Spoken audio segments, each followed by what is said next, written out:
Hello and welcome to my Mastery Journal timeline. My name is Suika J. Camacho, and I am so excited to end the first leg of my journey at Full Sail. In Habakkuk 2, verses 2 to 3, the Lord says, "Write the vision and make it plain upon the tables, that he may run that readeth. For the vision is yet for an appointed time, but at the end it shall speak and not lie. Though it tarry, wait for it, because it will surely come. It will not tarry." This is one of my absolute favorite verses in the Bible. And I truly believe, I'm really excited about this Mastery Journal timeline because it does exactly that. It helps me to write the vision and make it plain. It gives me a roadmap to my journey through Full Sail. And so for this, I am absolutely excited. This first course has been one of intrigue. It's been interesting. It's just been a journey to really develop as a person and dig deep within myself and really identify those strengths and weaknesses within myself and just hone in on the things that I will need to do in order to make this time for me successful. So again, I just thank you for joining me at this time, and I'm super excited about this journal altogether. So these are my goals. In month one of my journey, I took the class Mastery Personal Development and Leadership. And this one is where we got an opportunity to truly identify our life's tasks. Looking at the text from Robert Greene entitled Mastery, returning to the path of mastering my life's tasks. So the things that I've done in the past that have caused me to kind of deviate from the goal that I've always had set deep within myself from a child at the age of 9. My goal was to become a computer engineer and attend MIT. And while I didn't do that, the things that I've done over the course of my life that led me into teaching as an educator and just my love for being behind the computer and being creative and developing a lot of good things has really and truly let me know that this is where I need to be. And so I've been able to understand and apply the concept of mastery to various masters in histories and just analyze, like I said before, my strengths and weaknesses that will help me to establish a baseline of preparedness to become a master in my field. I did read the text Mastery by Greene, and I've shared it with everyone I can imagine who may need it. I think it'll impact everyone's life. And I've also had the opportunity to really look at a master in my field who is someone who has been my hero in the field. Her name is Julie K. Dixon. And so I'm able to, just look a little deeper into her life. And so that was month one. Month two is going to be strategies for learner engagement that I'm starting next week. And in this course, I'm going to understand learner motivation. So just identify how cognition and motivation impact learners. And then I'll be able to apply these things and utilize the resources in order to develop content that will help motivate and engage learners. So what I'll look at are the trends and issues in instructional design and technology, and identify how those trends and how those issues will be an impact for me as I embark on mastery in the field of instructional design and technology. And so my goal thus far, I've started with the LinkedIn and looked at various social media groups that I'll be able to, just reach out. I've talked to some masters already within the field, and I'll be able to reach out to them to help me identify trends and issues and just keep abreast of the information within my field. It's very important, as Robert Greene said, to keep up and be knowledgeable. Just basically be obsessed with the field and just make sure that I stay on top of everything. And so that's what will happen in month two. In month three, I'll gain some knowledge to write manuscripts for learning content. So although I'm an absolute lover of mathematics, I love to write. And so I'm really excited about this course where I'll look at manuscripts and I'll apply visual design theories to create appropriate content for the environment. So that'll be for online trainings, visuals that communicate the sentiments that are desired for a training specifically. And my strategy for this will be to identify the various instructional design theories and apply those to create content that appeals to learners. One resource that I found during the course of month one is instructionaldesign.org. And for me, it seems to be like a Bible, my go to for the field of instructional design. And so I'll be utilizing that website in order to gain a lot of information. And another thing that I want to start in month three is going to be a blog or some sort of WordPress platform that I'm able to not only journal, but kind of build out. I have an idea for my capstone project and I want to utilize that. So each month that I'm learning, I want to build upon what I learned and actually apply those things. And so I'll start this blog in month three. In month four, corporate training and motivational development. How many of you guys out there have sat through a training, might be a new employee training or professional development in your field? I can say, teachers, we do a lot of professional development. We do a lot of staff meeting. We do a lot of collaborative teaching and, learning community meetings. And in those meetings, they tend to be a little gruesome, a little boring. And so I'm excited for this month four, where I'll be able to create content that evokes learner motivation, helps to evaluate strengths and weaknesses of a training program, as well as develop assessments and surveys. And so that way, I'm able to create trainings and content and platforms that actually engages the user. And so here I'll be, again, using the appropriate strategies to transform educational content for educators and corporate employees. I will redesign for how people learn, and then I'll have virtual and or face-to-face webinar conferences that I plan on attending. And those I'm pulling from instructionaldesign.org as well as instructionaldesignCenter.com. And I'm excited for month four as well. I'm actually excited for every month of this program. Month five will be instructional design and evaluation. So be able to effectively identify and communicate learning objectives for training programs. That is so important.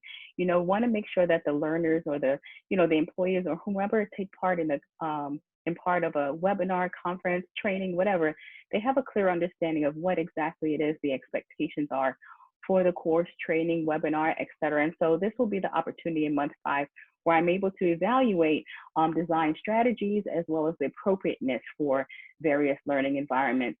And I'll be able to apply multiple learning intelligences, theories to design. And then here is the time where I'll develop a small group. So I'll have a small group that'll be made up of teachers, parents, et cetera. And then I'll start really engaging them in that blog that I'm working on in month three. And upon getting the opportunities and applying the ideas for evaluations, creating assessments and feedback, I'll be able to have that small group actually rate my work, and their feedback will really help me plan for providing and creating engaging content as well as training. And so I'm looking forward to having that small group that I use as a survey group. I'm not sure how small it will be. I'm thinking small group, I have about 800 friends on social media. So I'm thinking 100 to 300 people, just depending on how many people respond. But definitely looking at parents as well as teachers who've sat in a lot of trainings, and to see how I can design these things that are more hands-on and engaging for them. Month six, digital media and learning applications. So here, I'll be able to use software to create digital media techniques. I'm really excited about that. If you notice the backgrounds of my presentation, I kind of like to play around with different things, use via canva.com. And so although I'm not that great at it, I think it's really fun. I'm the type of person, I really enjoy plants and I enjoy math and I enjoy nature. And I like to incorporate those sorts of things into my presentations, but also, I'm excited to learn how to capture the digital savvy learner. My presentation might look good to my eyes, but it may not look so great to them. And I'm excited to learn how I'm able to, just engage. And so in watching a vision of students today, I'll get a better understanding of what students' life is like now, because I've been out of high school for a little bit of time. And so I know that learning is just totally different now. And so I'm excited to be able to do that. And again, I'll be able to just monitor these social media groups and gain insight there. In month seven, music and audio for instructional design. So one of the things that I think is very important in my classroom in order to gauge learners is music. A lot of students nowadays, a lot of people, they just really look to music to help them, get through a lot of things. Some learners like to use music in order to get through their, coursework throughout the day. I may have some students who listen to music while working. And so I know the importance of music. Even when we watch a movie or a show, there's suspense and you hear those suspenseful sounds and you're like, oh my gosh, danger is coming. And so I'm just excited to learn how to create music for branding, demonstrate a mastery of the connection between music, language, and memory. One thing that I find is important, like sometimes I can hear a song from when I was like 6 or 7 years old, and I know all the words to that song, and it amazes me. And it really lends to the idea that incorporating music really helps with language as well as learning memory. And so I'll be able to utilize the resources, to apply to concept development. I'm looking at musictheory.net because, during this pandemic, some of my clients who did have music courses, their teachers were using musictheory.net, which seemed to be an amazing resource, helping them to learn how to read music and do various things. And I think that while it is an engaging platform, it's a little, it looks a little dated, especially, with the concept that they're using. I find that as a student, as an adult, when I look at the platform, it's exciting. I'm like, wow, kids can use this platform to learn how to read music and do different things. But at the same time, it's not really a kid-friendly platform. And so I'm excited just to look at music and audio design. And then the content, looking at filmmaking, videos, and literacy, learning video techniques that'll enhance instructional design. Again, just having that engaging content.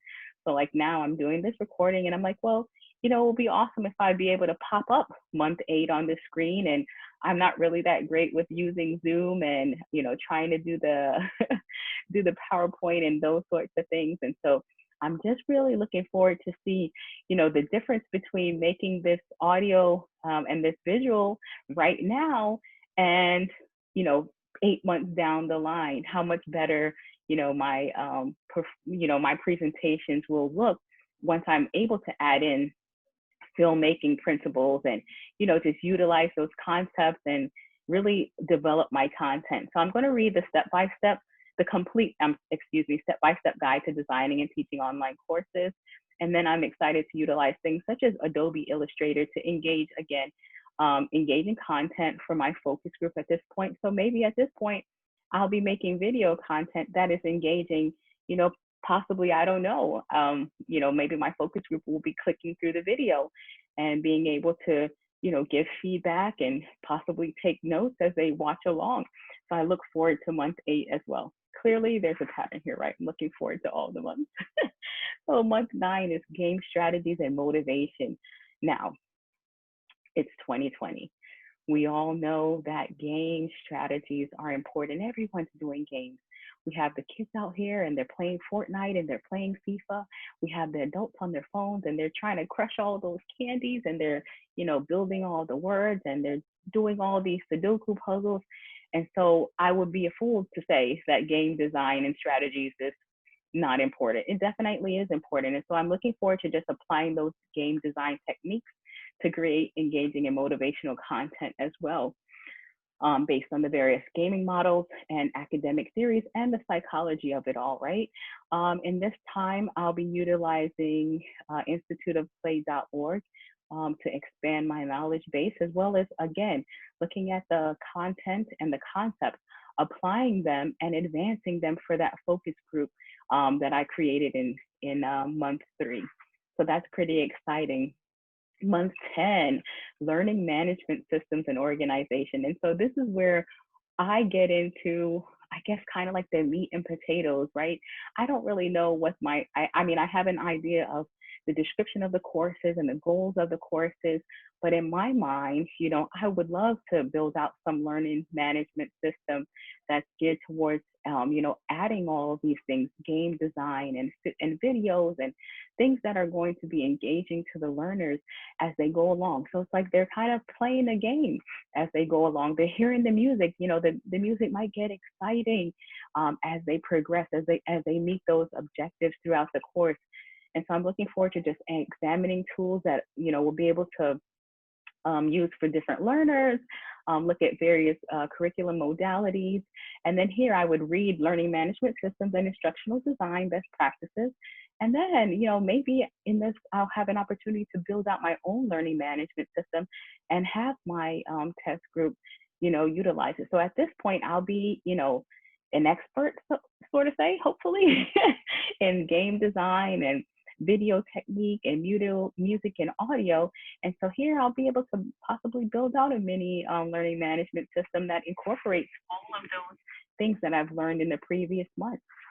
In month 11, use various media assets to create learning products. So I'll apply the appropriate techniques to create the best media projects. So by this point, month 11, I mean, I have graphics down. I should have filmmaking and video content down, music and audio, game design techniques down. I would already know about learning motivation and the psychology of learning. And so at this point, I mean, listen, it's month 11, so I should be good to go, right? So I'm going to explore any resources that were located throughout the course, and I'll be able to utilize these things to enhance at this point, right? Enhance this mini learning management system that I talked about in month 10 and be on the road for my focus group. And month 12, so month 12 is going to be like the big heavy hitter. Month 12 is going to be the capstone project, the final project, and this is graduation time. This is the point in time where I'll be able to say, you know what, I've mastered this program. I've mastered the full sail instructional design and technology MS program. And so I'll have my final project. Like I said before, I'm looking forward to just really getting an idea of what the capstone project could be. And my goal is to really build, starting from the earlier months down to a goal of defining that capstone project. So here are some of the industry leaders that are in the field of instructional design and technology that I've actually already made connection with them. Julie K. Dixon, she's a professor at UCF. She's written books. She's done a lot of professional development. She does the math textbooks for the nation, and she's absolutely amazing. Tim Slade, Stella Collins, Connie Malamed, Charles Jennings, and Dennis Boyle. All of these people I've reached out to and made a connection with via LinkedIn. I've already spoken to them. They've responded to me. I've let them know about my position, as a student at Full Sail and the potential of future interviews. So I have made that connection and I have been tracking them. And so I will continue to do so, continue to make the connection throughout the month, keep them updated, check in on them, see if there's any new projects that they're working on so that I'll be able to stay abreast of the information that's going on within my field. Some clubs and organizations within the field of instructional design and technology, the E-Learning Guild, E-Learning Magazine, Florida Distance Learning Association, Florida Society for Technology and Education, Florida Association for Media and Education. So all of these organizations and clubs, I believe that I'm going to narrow it down and join a minimum of 3 of these groups. So these are all the ones that are available to me, and I will definitely utilize them as a resource going forward. And I will be happy to see, my name with the tag on the end, FSTE, member, or maybe one day I'll become the secretary of one of those clubs. So looking at the personal learning network, there are very major heavy hitter companies within my field. So I have Lockheed Martin at the top left because I've had my eye on that company for as long as I've known myself. So we have Lockheed Martin, Citibank, IBM, InfoPro Learning, Allen Interactions, IDEO, NIIT, Raytheon Technologies. So all of these are major companies within the field of instructional design. And one thing that's very important for me to point out when I did this timeline, although I'm an educator, I understand that instructional design and technology degree opens me up to the world of possibilities. And so I didn't want to just limit myself to education. I mean, I put, maybe one education platform there. Didn't want to limit myself to education because I know that with this degree program and with Full Sail, the sky's the limit. And so I'm really looking to utilize my education background in comparison and combine them with other fields in order to branch out. And so that's something that I'm really, really excited about, besides all the other courses, as I mentioned before. And so There are 4 clubs at Full Sail that I know that I'm going to join. So that's the Coding Club, Collegiate DECA, the Creative Writing Club, I Love to Write, it's my outlet, as well as the EduGames Club. So those are the 4 clubs that I have my eyes on and that I will participate in throughout the course of my journey. In looking for a mentor, some qualities that are very important to me is that the person is honest as well as transparent. It is important that a mentor is approachable and available. I'm the type of person that I always like to receive feedback, and I'm that friend who is going to say whatever's on her mind. So whatever everyone else is thinking and afraid to say, I'm the person who says it. And I need a mentor who is someone just like that, who's going to be honest and transparent. They're not going to sugarcoat anything. They're not going to make it seem as though the journey is just so easy and I should be able to make it through, Full Sail. After month 1, it's an intense program, right? I'm cramming everything into 4 weeks. And so I need a mentor who understands that when I'm like falling apart and melting, it's like, hey, be realistic. Like, yeah, you are going to melt, but I need you to get up and get back on your feet, and they'll be able to be transparent and say, these are the issues that I face, or these are the issues that I've overcome. Someone who's successful, resourceful, and knowledgeable within the field of instructional design and technology. But not only that, I want to have mentors who are in other fields too, such as game design, just other areas and other fields that I can branch out and just be really creative and think and look outside the box to make those connections. So those are the mentor qualities.